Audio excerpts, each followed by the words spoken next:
Don't wait for change. If you want the change, then be the change. Hey youth, don't you wait for change. If you want the change, then be the change. Look at the Gideon. चल youth, अब घर से निकल. चल youth, अब घर से निकल. चल youth, अब घर से निकल. चल youth, अब घर से निकल. दर्शक हो नमस्कार. BR न्यूजच्या व्हॉइस ऑफ यूथ या कार्यक्रमामध्ये मी जयपाल खेडकर आपल्या सर्वांचं स्वागत करतो. कार्यक्रमामध्ये आज आपल्याशी चर्चा करण्यासाठी राष्ट्रवादी काँग्रेसचे एक सक्रिय कार्यकर्ते ज्ञानेश्वर सपाटे आज आपल्या स्टुडिओत आहेत. तर ज्ञानेश्वरजी, आज आपण या ठिकाणी आमच्याशी चर्चा करण्यासाठी आलात, तर BR न्यूज कडून आपलं स्वागत. नमस्कार. तर सुरुवातीला आम्हाला जाणून घ्यायला आवडेल की अशा पद्धतीनं या राष्ट्रवादी पक्षामध्ये एक सक्रियतेनं सहभाग घेऊन कार्यकर्ते म्हणून काम करण्यासाठी आपली एक वाटचाल कशी सुरू झाली? वाटचाल म्हणाल तर जेव्हा गोरा खैरनार साहेब शरद पवार साहेबांविरुद्ध अख्ख्या महाराष्ट्रभर आंदोलन करत होते, जेव्हा ते सोलापूरला येतील तेव्हा आमचे काका माननीय मनोहर सपाटे साहेब यांनी त्यांच्या विरुद्ध आंदोलन करण्याचा निर्णय घेतला. तेव्हा मी आमच्या भागातील युवकाला संघटित करून, तेव्हा उत्साह जास्त होता, जोश जास्त होता, समज कमी होती. आम्ही सर्व रेल्वे स्टेशनला सकाळी 6 वाजता तिथे हजर झालो. आणि जेव्हा खैरनार साहेब आले तेव्हा आम्ही पुढे होऊन त्यांच्या अंगावर ते लाल काळ्या झेंडे वगैरे मारण्याचा प्रयत्न केला. तेव्हा पोलिसांनी असे 2 काटे घातले की तेव्हा ते आंदोलन माहीत झालं. आणि तेव्हा अख्ख्या महाराष्ट्रामध्ये खैरनार साहेबांना माननीय सपाटे साहेबांच्या नेतृत्वाखाली सोलापूरमध्ये प्रखर विरोध झाला, प्रखर आंदोलन झालं. तिथून माझी सक्रिय सहभाग तिथून माझा चालू झाला. बरं, मग असं असताना एक राष्ट्रवादी काँग्रेस जो पक्ष आहे हा एक राजकीय पक्ष आहे, मग इतर कुठल्या माध्यमातून आपण एक सामाजिक कार्य करता? तसा माझा पिंड आहे तो समाजकारणाचा आहे. वैयक्तिक पहिल्यापासून मला सामाजिक कार्याची आवड होती, मित्रांमध्ये फिरण्याची आवड होती. आमच्या वस्तीत, आमच्या भागामध्ये क्रांती तालीम म्हणून एक संघटना गेले आमच्या सपाटे साहेबांनी ती निर्माण केली. संघटना गेले 40 वर्ष ते चालू आहे. आणि त्या संघटनेने गेल्या 2001 पासून मी प्रत्यक्षरित्या कामकाज पाहतोय. त्या संघटनेच्या माध्यमातून माननीय शरदचंद्रजी पवार साहेबांचा वाढदिवस साजरा करणे, माननीय सपाटे साहेबांचा वाढदिवस साजरा करणे, त्या निमित्तानं रक्तदान शिबिर असो, वृक्षारोपण शिबिर असो, महिलांसाठी शिलाई यंत्र वाटप शिबिर असो, वृद्धांना मुलांना चष्मे नंबर मोफत तपासून मोफत चष्मे वाटप असो, विद्यार्थ्यांसाठी वह्या वाटप कार्यक्रम असो, असे विविध कार्यक्रम आम्ही त्या माध्यमातून गेले 20 वर्षाला घेतोय आम्ही. आणि त्या माध्यमातून समाजावर पोहोचण्याचा प्रयत्न करतोय. आणि सपाटे साहेबच आमचे गेले 10 ते 12 वर्ष राष्ट्रवादी अध्यक्ष होते. तेव्हा पूर्ण शहर उत्तर मतदारसंघामध्ये मी त्यांच्या बरोबरीने त्यांचा एक बॅक टू स्क्रीन, त्यांची सावली म्हणून पूर्ण मतदारसंघात मी पूर्ण काम केले शहर मतदारसंघात. मग आपण म्हणता की आपला मुळात पिंड जो आहे तो सामाजिक आहे, म्हणजे सामाजिक कार्याचा. मग आपण बघतो की ज्यावेळी आपण एखाद्या कार्यक्षेत्रामध्ये स्वतःला झोकून देतो त्यावेळी एक प्रगती व्हावी असं वाटत असतं. मग हे असताना आपण आपल्या डोळ्यासमोर एक आदर्श ठेवतो. मग या सर्व सामाजिक कार्यामध्ये आपला आदर्श कोण आणि का? माझे आदर्श म्हणलं तर आमचे काका माननीय सपाटे साहेब, तीच आमचे आयडॉल आहेत, आमची प्रेरणा आहे. माझी ताकद ही माझे काका मनोहर सपाटे साहेबच आहेत. बरं, मग आज ज्यावेळी आपण समाजकारण करता किंवा राष्ट्रवादीच्या माध्यमातून समाजकार्य करतानाच कुठेतरी राजकारणामध्ये आपलं एक पाऊल पडतं. मग हे सर्व असताना आजच्या वाटचालीमध्ये आपले काका जे आहेत मनोहरपंत सपाटे, यांचा आज देखील मार्गदर्शन आपल्याला होतं का? हो, त्यांचं वेळोवेळी मार्गदर्शन मला असतंच त्यांचं. जेव्हा आम्ही चर्चा करतो तेव्हा रात्री 2 वाजले आम्हाला कधी कळत नाहीत. एखादा विचार असे कायम, म्हणजे वारंवार, आजही आम्ही चर्चा करायला थांबलो रात्री 2च वाजतात. बरं, म्हणजे मी विचार करतो, म्हणजे त्यांनी सुद्धा काय बोलताना आहे ना, आता वेळ लागेल तरी चर्चा करताना टाइम असताना करतात. आणि मीही त्यांच्याशी गेलं तर बाबा आता आपल्या 2 पर्यंत थांबतच आहे, हा विचार करूनच चर्चा करायला जायचं. बरं, मग आता थोडंसं आपण राजकारणाकडे वळूया की आता बघितलं की सगळीकडे लोकसभेचं बिगुल वाजलंय, प्रचाराचं वारं एक सगळीकडे घुमत आहे. मग असं असताना आजवर आपण बघितलं की सोलापूरच्या पार्श्वभूमीवर खास करून आजपर्यंत जी लोकसभेची लढत व्हायची ती काँग्रेस आणि दुसरा पक्ष भाजपा या प्रमुख पक्षांमध्ये व्हायची. मात्र यावेळी वंचित बहुजन आघाडीच्या माध्यमातून प्रकाश आंबेडकर हे एक उमेदवार म्हणून रिंगणात उभे आहेत. म्हणजे यावेळी होणारी जी लढत आहे ती तिरंगी होणार आहे. मग या सर्व लढतीचा निकाल जो आहे तो 23 मेला लागेल, ते चित्र अस्पष्ट आहे. पण एक राजकीय किंवा राष्ट्रवादीचे कार्यकर्ते म्हणून या निवडणुकीचा अंदाज काय असेल, आपल्याला काय वाटतं? अंदाज म्हणजे सोलापूरमध्ये गेले 40 वर्षाला माननीय शिंदे साहेब नेतृत्व करत आहेत, पण त्यांनी कधीच सोलापूर जातीवादाला थारा दिला नाही. पण सोलापूर पहिल्यांदा ही लोकसभा निवडणूक ही जातीकडे झुकवण्याचा प्रयत्न चालू आहे. पण सोलापूरच्या शुद्ध नागरिकांनी गेल्या 40 वर्ष कधीच जातीवर थारा दिला नाही. तेव्हा सोलापूर नागरिक विचार करून माननीय शिंदे साहेबांनाच मतदान निवडून आणतील. आणि सोलापूर जातीवाद नाही, सोलापूर ही सर्व म्हणजे भारताचं खरं रूप सोलापूरमध्ये आहे. सर्व जाती धर्माचे, सर्व विविध जातीचे लोक इथे राहतात आणि तो जातपात न बघता मतदान करतात. मग आपण म्हणता की जातपात न बघता सोलापूरकर मतदान करतात, म्हणजे दुसरीकडे असं आहे की विकास कामं पाहून हे लोक मतदान करतील. मात्र विकास कामं जर आजपर्यंत शिंदे साहेबांनी केली असती तर मग 2014ला आजपर्यंत कधीही न झालेला पराभव शिंदे साहेबांचा का झाला? बघा, पल्लं एखादा नेता पल्ला म्हणजे त्यानं काम केलं ना असं होत नाही. माननीय इंदिरा गांधी पल्ले मग त्यांनी काम केले नव्हते का? काम केलं नव्हते का? त्यावेळची जी परिस्थिती असते, माननीय अण्णा हजारे साहेबांनी जे आंदोलन उभं केलं त्या आंदोलनावर ही बीजेपी सेना स्वार झाली आणि त्या वातावरणाचा फायदा त्या उमेदवाराला झाला आणि शिंदे साहेबांचा त्यात पराभव झाला. मग त्यात सोशल मीडिया असो काय असो प्रत्येक गोष्टीने त्याचा कॅम्पेनिंग चुकीच्या पद्धतीने झालं आणि त्यात शिंदे साहेबांचा पराभव झाला. मग आपण म्हणता की कॅम्पेनिंग थोडंसं म्हणजे जी विकास कामं झाली ती पोहोचवण्यापर्यंत कुठेतरी काँग्रेस कमी पडलं, हे अनेकांनी म्हणजे काँग्रेस नेतेगणांनी मान्य केलंय. मग सोशल मीडिया हे सध्याच्या या निवडणुकीच्या माध्यमामध्ये एक प्रभावी अस्त्र म्हणून वापरलं जात आहे. तर अशा पद्धतीनं 2014ला आपल्याकडून चूक झाली, मात्र या 2019च्या पार्श्वभूमीवर सोशल मीडियाच्या बाबतीमध्ये महाआघाडीनं काय पावलं उचलली? माननीय शिंदे साहेबांनी सोशल मीडियाचा सेपरेट सेल त्यांचा निर्माण केला. त्याद्वारे गेले 6 महिने झालं तुमच्या मोबाईलला बघा, सर्वांच्या मोबाईलला वेळोवेळी कामं चुका हे दर्शवून लोकांचं मत विरोधी मत पराभूत करण्याचा प्रयत्न चालू आहे. राष्ट्रवादी काँग्रेसच्या माध्यमातून सोशल मीडियाचा प्रचंड वापर करून लोकांचं सकारात्मक मत करण्याचा प्रयत्न चालू आहे. त्यावरती बरं, मग आता आपण बघतो की एक सोलापूरकर म्हणून, मग तिथं राजकीय पक्ष नसेल किंवा कुठलाही एक गटतट न घेता एक सर्वसामान्य नागरिक म्हणून सुशीलकुमार शिंदे यांना सोलापूरकरांनी का निवडून द्यावं आपल्याला काय वाटतं? सोलापूरकरांनी ॲक्च्युली शिंदे साहेबांचं नेतृत्व म्हणजे माणूस असताना त्याची किंमत नसते. शिंदे साहेबांचं नेतृत्व तर भविष्यात परत 40 वर्ष उभं राहायचं अवघड आहे. आज शिंदे साहेबांची शेवटची निवडणूक आहे. त्यांनी या 40 वर्षामध्ये आता लोक उजनीची पाईपलाईन सांगितलं म्हणजे तेच का काम सांगता म्हणतात. हे लक्षात घ्या. त्यांनी त्यावेळेस सुद्धा उजनी पाईपलाईन करताना ह्याच बीजेपी सेनेनं प्रचंड आंदोलन करून प्रचंड टीका केली होती.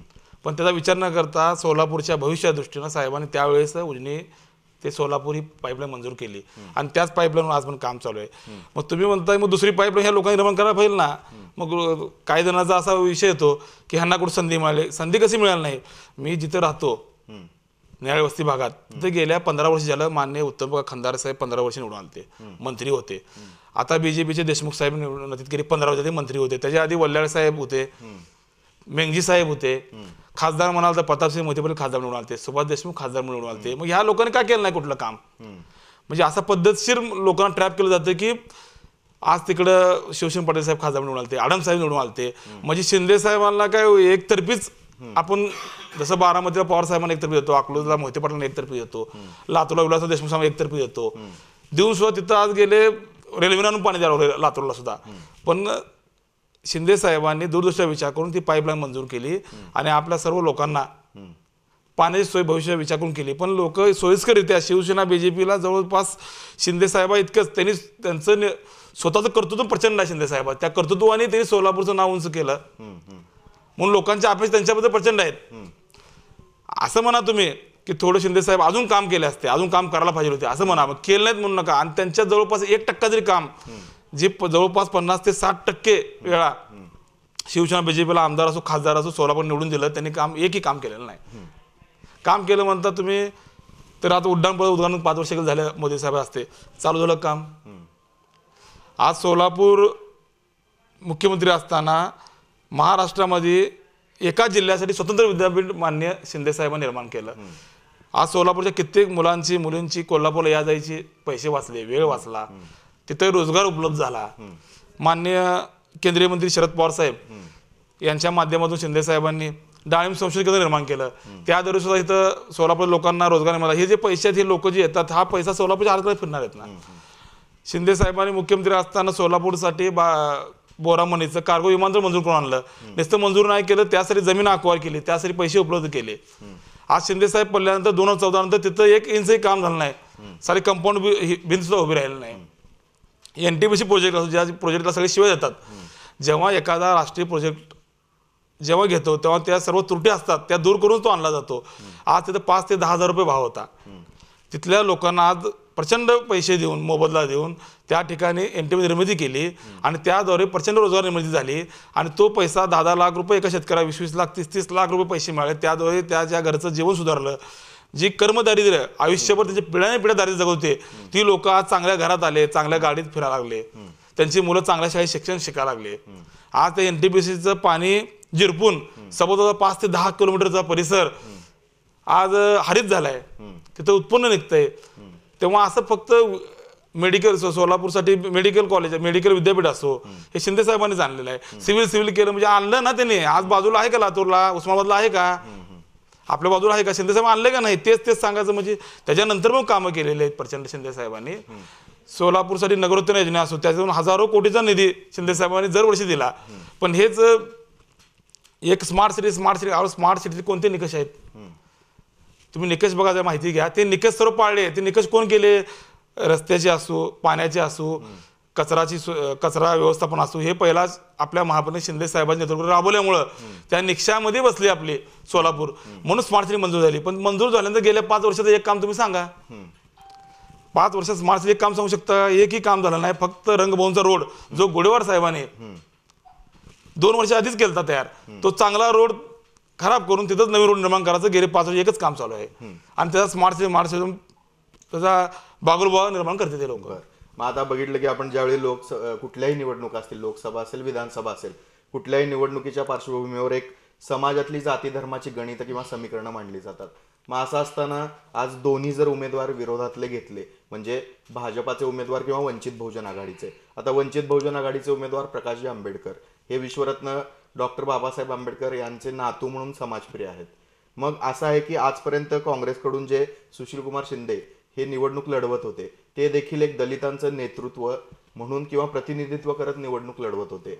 मग कुठंतरी आज त्यांच्या विरुद्ध उभारलेले वंचित आघाडीचे प्रकाश आंबेडकर आणि सुशीलकुमार शिंदे यांच्यामध्ये कुठंतरी बहुजनांची ही मतं जी आहेत ती विभागली जाण्याचा धोका आहे का?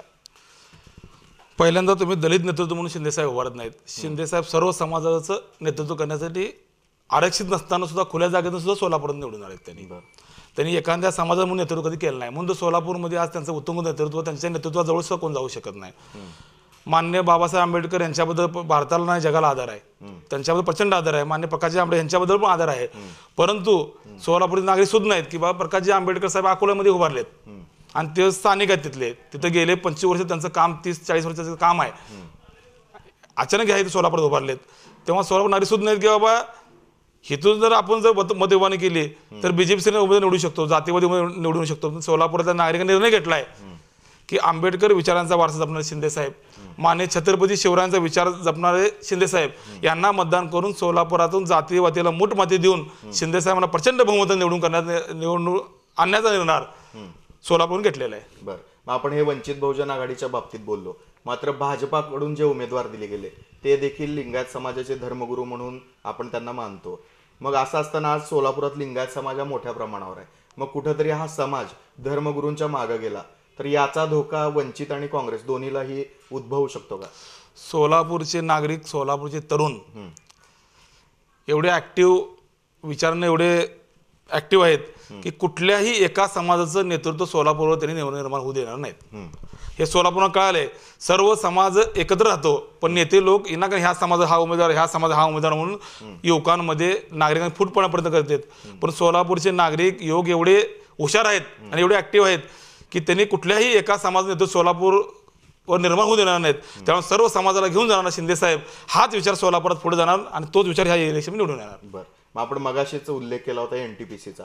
तर NTPCच्या बाबतीत, या प्रकल्पाबाबतीत अनेकदा अशी चर्चा केली जाते की सगळ्या राज्यांनी जो झुगारला होता किंवा नाकारला होता असा हा NTPCचा प्रकल्प आहे आणि तो आल्यापासून कुठंतरी सोलापूरची तापमानामधली पातळी जी आहे ती वाढते, कुठंतरी तिथं असलेली जमीन नापीक होते, अशा पद्धतीची विधानं केली जातात. याबद्दल काय सांगाल?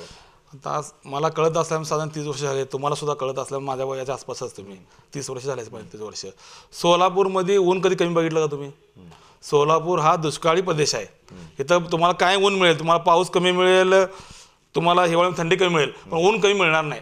सोलापूर हा दुष्काळी पद्धत, इथं कायम हा उन्हात, सोलापूर असो नागपूर असो हे काय पुणे नाही किंवा महाबळेश्वर नाही, इथं ऊन काय मिळणारच आहे. हे लोकांनी अपप्रचार, मी तीच सांगालो, हे ट्रॅप करतात बरोबर, लोकांची मानसिकता नेतात. तसं काही नाही. सोलापूर NTPC प्रकल्पापासून साहेबांनी त्या भागातील लोकांची आर्थिक परिस्थिती प्रचंड सुधारली आहे. त्यांच्या पिढ्याने पिढ्या त्यांच्या घरात दारिद्र्य होतं, त्यांच्या जमिनीला प्रचंड भाव देऊन त्यांची परिस्थिती सुधारून त्यांची आज मुलं चांगल्या शाळेत शिकायला जातात. मी मग सांगेल तुम्हाला, त्यांची भौगोलिक आर्थिक सर्व परिस्थिती सुधारली आहे. तेव्हा हा सर्व अपप्रचार आहे आणि इथून प्रचंड रोजगार सुद्धा निर्माण झाले आहे. मी स्वतः 4 ते 5 जणांना NTPC मध्ये कामाला लावले, त्यांची क्वालिटी असताना नेऊन भेट घेऊन स्वतःच 4-5 जण कामाला. मग हे प्रगती झाली नाही का सोलापूरची? बरं, मग असं असताना आपण बघतो की एक आता केंद्रामध्ये किंवा देशाचा विचार केला तर जे नेतृत्व पटकन निर्णय घेतं, एक निर्णय क्षमता ज्याची प्रभावी असते त्याला आपण सक्षम नेतृत्व म्हणतो. मग GST असेल, नोटाबंदी असतील, अशा पद्धतीचे एक ऐतिहासिक निर्णय मोदी सरकारकडून घेतले गेले आणि मोदी घराघरात पोहोचलेत. मग त्याचा प्रभाव देखील आज या 2019च्या निवडणुकीवर आहे का आणि पुन्हा एकदा कुठेतरी भाजप सत्तेवर येईल का? काय वाटतं आपल्याला? मुळात तुम्ही सक्षम नेतृत्व म्हणताना, सक्षम नेतृत्वच नाही, सक्षम नेतृत्व प्रपोगंड केलेला आहे तो. मी तेच सांगाल तुम्हाला की सक्षम नेतृत्व, GST असो किंवा नोटाबंदी असो, कुठला निर्णय सक्षम राबवला गेला आहे. नोटाबंदी झाल्यानंतर दर 2 दिवसाला वेगवेगळं भाषण होतं माननीय मोदी साहेबांचं, भावनेच्या प्रती लोकांना घ्यायचं. 99.99% पैसा हा बँकेत रिटर्न माघारी आलाय, असं रिझर्व्ह बँकेचा अहवाल आहे. मग काळा पैसा कुठे गेला? तर या काळ्या पैशात तुम्ही आपले मंत्रीच्या, सोलापूरचे मंत्री, त्यांच्या गाडीत 90 लाख सापडले, ऐकलात तुम्ही. मग असे कितीचे पैसे ह्या BJPचे मंत्री नेते ह्यांनी नोटामध्ये प्रचंड माया कमवले. GST म्हणता व्यापाऱ्यांमध्ये बघा 100 वेळा दुरुस्ती करावी लागली आणि हेच सरकार जेव्हा विरोधी होतं तेव्हा हेच मोदी साहेब GSTला विरोध करत होते. तेव्हा असं काही नाही. सोलापूर सक्षम नेतृत्व नाही. सक्षम असेल तर पहिला मोदी साहेब काय म्हणायचे, 1 मारलं तर 10 मारीन सीमेवर. पण त्यांनी आल्यानंतर प्रचंड सैनिक भारताचे मेले आणि त्यांचं घुसून मारलं म्हणून प्रपोगंड निर्माण करतात त्यांनी. अहो, घुसून मारलं कशाला म्हणतात? भारताच्या पहिला महिला पंतप्रधान इंदिराजी गांधी यांनी पाकिस्तानात घुसून बांगलादेशची निर्मिती केली, त्याला घुसून मारलं म्हणतात. तुम्ही कुठं तर जे तुम्ही केले स्ट्राईक, त्या स्ट्राईकबद्दल माननीय राज ठाकरे साहेब मुद्दे उपस्थित करतात, तर त्या मुद्द्यांना ह्यांनी उत्तर देत नाहीत. त्यांना पोपट म्हणून हे म्हणून हिनवतात. तुम्ही मुद्द्याला उत्तर द्या ना. लक्षात का? तुम्ही मुद्द्याला उत्तर द्या. कसं असतं, पत्रकार म्हणून तुम्ही आहे ना, एखाद्या नेत्याला असं पत्रकार ठरवला तर भोगस नेता निर्माण होऊ शकत नाही. जसं एखादा पोलीस ठरवले तर गुंड निर्माण होऊ शकत नाही. तर तुम्ही पत्रकार ठरवले तर भोगस नेता निर्माण होऊ शकत नाही. तर तुम्ही काही लोकांची भोगस प्रतिमा करून त्याचा फुगा फुटलाय, मग जनतेला माहिती आहे भारतातल्या. त्यामुळे ह्या इलेक्शनला मोदी साहेब फुगा फुटणार आहे. बरं, मग पुन्हा एकदा आपण सोलापूरकडे वळूया. तर सोलापुरामध्ये सोलापूर खेरीज दुसरा एक मतदारसंघ म्हणजे माढा लोकसभा मतदारसंघ. मग आतापर्यंत बघितलं की राष्ट्रवादी काँग्रेसचे मोहिते पाटील घराणं हे आजपर्यंत कधीही पराभव न पत्करलेलं आणि एक माढ्याचा विकास केलेलं घराणं म्हणून आपण ओळखतो. मात्र या 2019ला त्यांनी कमळ हाती घेतलंय. मग कुठंतरी माढ्यामध्ये या लोकसभा मतदारसंघामध्ये जिथं शरद पवार देखील आधी उभारले होते आणि प्रचंड मताधिक्यानं निवडून आले होते, मग तिथं कुठंतरी राष्ट्रवादीला खिंडार पडले का? आपल्याला काय वाटतं? माननीय विजयसिंह मोहिते पाटील हे प्रचंड मोठं नेतृत्व आहे सोलापुरात. पण गेले 50 ते 60 वर्ष झालं मोहिते घराणं नेतृत्व करत असताना काही चुका झालेल्या असतात आणि प्रस्थापित म्हणून त्यांचं नेतृत्व उभं राहताना दुसरी पोकळी निर्माण झालेली असते आणि त्यांनी गेल्यामुळं ती पोकळी संजय मामाने भरून काढली. त्यामुळे 50% पोकळी निर्माण झाली असते ऑटोमॅटिक 50-60 वर्षांनी राजकारण करताना. तेव्हा त्याचा नुकसान फायदा हा म्हणण्यापेक्षा दुसरी पोकळी निर्माण, ती पोकळी संजय मामाने भरून काढली. त्यामुळे असा विशेष फरक पडणार नाही. शेवटी माणूस गेल्यानंतर थोडं 19 होतच असतं. जबाबदार करता माणूस घरातला गेला तर त्याचा थोडा फरक परिणाम होतच असतो. परंतु त्यांच्याच बरोबरीनं संजय मामाचं नेतृत्व प्रचंड उभं राहिलं होतं गेले 5 वर्षाला. तुम्ही स्वतः ऐकला, जिल्हा अध्यक्ष असो काय असतो, सोलापूर जिल्ह्यातल्या सर्व नेत्यांची मोड बांधून त्यांनी स्वतःचं नेतृत्व प्रस्थापित केलं आणि हे प्रस्थापित जेव्हा बाजू झाले तेव्हा ते ऑटोमॅटिक त्यांनी पुढे आले. बरं, मग आता परत सोलापूरचा विचार केला तर इथं बघितलं तर जी महापालिका आहे तिथं सत्ता भाजपाची आहे, 50वर नगरसेवक भाजपाचे आहेत. दुसरीकडे जे 2 आमदार आहेत, कॅबिनेट मंत्री आहेत, सुभाष बापू देशमुख किंवा विजयकुमार देशमुख, हे देखील भाजपाचे. विद्यमान खासदार शरद बनसोडे भाजपाचे, राज्यात सत्ता भाजपाची आणि केंद्रात सत्ता भाजपाची. मग हे सर्व संख्याबळ जास्त असताना कुठंतरी भाजपाला याचा फायदा आणि इतर पक्षांना तोटा होईल, काय वाटतं या निवडणुकीमध्ये? मी तीच सांगाल तुम्हाला की 2014ला BJPची कुठेही सत्ता नव्हती जास्त ठिकाणी. तेव्हा लोकांनी निर्णय घेऊन निवडून दिलं ना बीजेपीला, तसंच ह्यावेळेस लोकांनी निर्णय घेतलाय. पोलिंग एजंट जरी नसला काँग्रेसचा तरी तिथं मतदान काँग्रेसला होणार आणि शिंदेसाहेब प्रचंड मतांनी निवडून येणार. आणि ह्या दोन मंत्री काय काम, आता जिथं देशमुख साहेब आहेत तिथं सुभाष देशमुख साहेब नसतात, सुभाष देशमुख जिथं आहेत तिथं त्यांचे कार्यकर्ते देशमुख साहेब कार्यकर्ते नसतात. तेव्हा ह्या दोघांच्या भांडणामध्ये बीजेपीचा पूर्ण ह्या पराभव होणार आहे आणि शिंदेसाहेब निवडून येणार आहेत. बरं, आता बघितलं की दुसरा एक विरोधी पक्ष म्हणून वंचित बहुजन आघाडीकडे आपण ज्यावेळी पाहतो तर यावेळी प्रथमच ते उभारत आहेत, रिंगणामध्ये येत आहेत त्या लोकसभेच्या. हे असताना देखील त्यांनी ज्यावेळी उमेदवारी अर्ज दाखल केला प्रकाश आंबेडकरांनी, त्यावेळी निघालेली एक रॅली, त्यानंतर परवा जी ओवेसींची सभा झाली पार्क स्टेडियम इथं, तिथला असलेला जनाधार हा इतका मोठा जनाधार होता. म्हणजे कुठंतरी वंचित आघाडी मागं जनाधार मोठा आहे, याबाबत काय वाटतं? कसं असं प्रत्येकाचे त्या वयात आयडियल असतात. मी 18-20 वर्ष असताना बाळासाहेब ठाकरे सुद्धा आमचे आयडियल होते. मी ठाकरे साहेबांची होम मैदानात सभा बघायला जात होतो, प्रमोद महाजन साहेबांची सभा बघायला जात होतो, ऐकायला जात होतो. तसं काही जणांची ओवेसी आयडॉल आहेत, काही जणांची प्रकाशजी आंबेडकर आयडॉल आहेत. तेव्हा आपल्या ज्यांचे आयडॉल आहेत, ज्यांचे विचार आपल्याला ऐकू वाटतात, ते विचार आम्ही सगळेजण ऐकायला जाणार. पण जेव्हा मतदान करतो तेव्हा मी सर्वांचे विचार ऐकून माझ्या मनात निर्णय घेऊन शिंदेसाहेबांना मतदान करणार. तेव्हा गर्दी पडली म्हणून निवडून असेल तर मग बाळ ठाकरे असताना सत्ता यायला पाहिजे सगळ्यांची. 49 एकदा झाली, परत आली नाही. महाजनांची सभा मोठी व्हायची, ठाकरे साहेब सभा मोठी व्हायची. गर्दी आता गोपीचंद पडळकर साहेब स्वतः मला त्यांचं भाषण ऐकायला 2 तास मला माझं रक्त थंड होत नाही. सर्व धर्म समभाव घेऊन त्याचं भाषण प्रचंड चांगलं भाषण असतं. आज माझं मत आहे की त्यांनी काँग्रेस राष्ट्रवादी असायला पाहिजे होते. गोपीचंद पडळकर साहेब त्यांचं भाषण एवढं प्रभावी आणि एवढं वैचारिक आहे की मनाला एवढं भेदणारं भाषण आहे. मग मी त्यांचं भाषण ऐकलं, विचार मला माझे विचार आहेत ना, त्यांचे जे काय विचार चांगले आहेत, जे आवडतात ते विचार घ्यायचे आणि मी माझ्या विचार निर्णय घेऊनच मतदान करणार. बरं, मग आतापर्यंत आपण या सर्व लोकसभेच्या पार्श्वभूमीवर एक चर्चा केली. मग एक राष्ट्रवादी काँग्रेस या किंवा इतर मित्र पक्ष या महाआघाडीचे आताही ध्येय धोरण काय आहेत या निवडणुकीविषयीची? या निवडणुकीविषयी 6 महिन्याखालीच मान्य शिंदे साहेबांनी सर्वांना विश्वासात घेऊन प्रचार चालू केला होता. मोहोळला मान्य राजन पाटील साहेब असो, पंढरपूर मंगळवेढ्यात मान्य भालके साहेब व त्यांचे कार्यकर्ते, शिंदे साहेबांचे कार्यकर्ते, काँग्रेस राष्ट्रवादी सर्व नेते, उत्तर तालुक्यात मान्य साठे साहेब असो, ह्या भागात प्रचंड लीड मिळणार आहे शिंदे साहेबांना. तिथं प्रचंड काम चालू आहे. इकडे तुम्ही अक्रोटला आलात तर मान्य सिद्धराम मेहते साहेब यांचं काम जोरात आहे. त्यांनी ते जबाबदारी पेलून शहर उत्तरमध्ये सुद्धा त्यांनी थोडं काम करत आहेत. दक्षिण तालुक्यात मान्य माने साहेब आणि सर्व काँग्रेसचे सर्व इतर पदाधिकारी, काँग्रेस राष्ट्रवादी सर्वजण मिळून काम करत आहेत. शहरामध्ये माननीय लोकप्रिय आमदार आमचे परिणिताई शिंदे यांनी शहर मध्यमध्ये एवढं प्रचंड लीड देणार आहेत की त्या लीड समोर शहर उत्तरमध्ये जे काय थोडे बहुत किंवा शहर ॲक्च्युअली ह्या सोलापूर जिल्ह्यामध्ये बीजेपीचं मतदान म्हणजे मेन आहे ते शहर उत्तरमध्ये प्रचंड लीड, प्रचंड मतदान आहे. आणि त्या लीडला, त्या मतदानाला ह्यावेळेस धोका बसून सोलापूरवर कुठल्याही एका समाजाची, एका जातीची दादागिरी चालणार नाही आणि कुठल्याही जातीवादाला थारा देणार नाही हे लोकांनी ठरवलंय. त्यामुळे ह्यावेळेस सोलापूर शहर उत्तरचं जो लीड आहे तो प्रचंड कमी होईल आणि हा लीड मान्य परिणिताई शहर मध्यमधून तोडतील आणि शिंदे साहेबांचा विजय सुकर करतील. बरं, मग आज हा कार्यक्रम पाहत असलेला तमाम या सर्व दर्शक पुन्हा एकदा तर आज हा कार्यक्रम पाहत असलेल्या आमच्या सर्व तमाम दर्शकांना या कार्यक्रमाच्या माध्यमातून आपण काय सांगाल?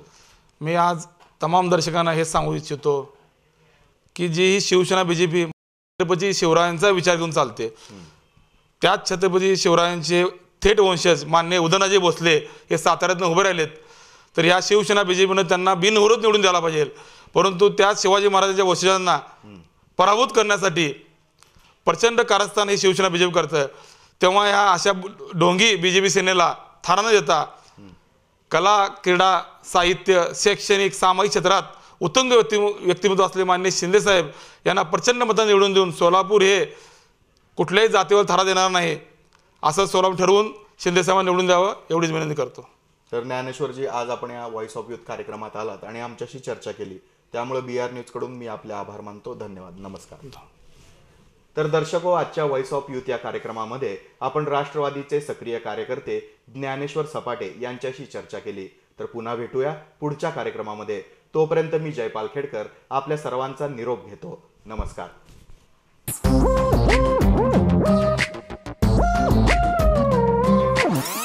Hey youth, don't wait for change. If you want the change, then be the change. Hey youth, don't you wait for change. If you want the change, then be the change.